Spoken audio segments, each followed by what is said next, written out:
Okay, now we're going to continue covering some more of the night combat rules. And this video, we're going to focus specifically on Starshells and how they're going to work.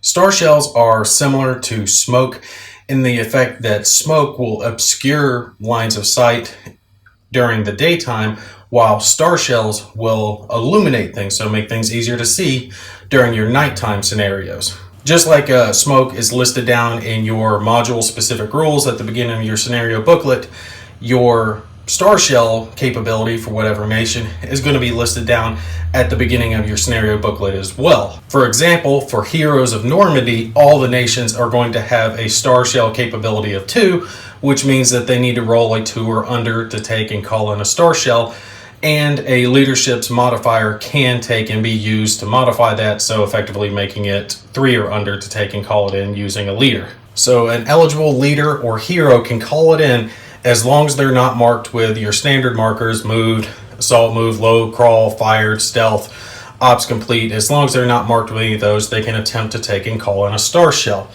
They can attempt to call it in within 3 hexes of the hex that they're in.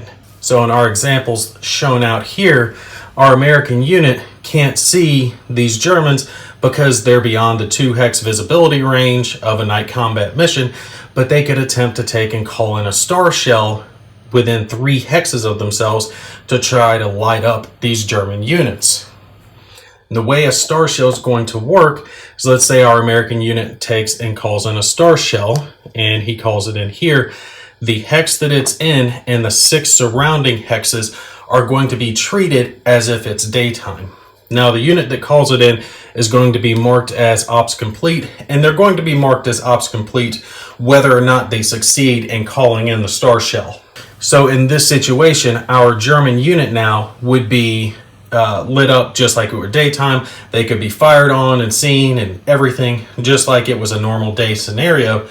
And the American squad in the hex with this leader could fire on them, not with the leadership's modifier though, because he could not take and call in the Starshell and help their attack, but they could take and see and fire on them as normal. There's one other thing when it comes to Starshells though, is the fact that they can be called in by an onboard mortar as well. So let's say that our American leader here lit up these German units and our Sherman tank way up here fired at them. In this case, a leader or a scout that's eligible could take and use an onboard mortar to call in a Starshell to light up a hex that is underneath a fired marker, as long as it's in the range of the mortar.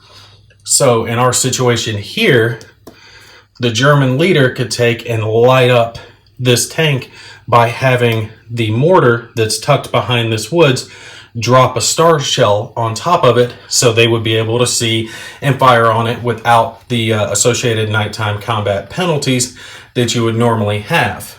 In that case, the German leader would be marked as ops complete and the onboard mortar would be marked as fired.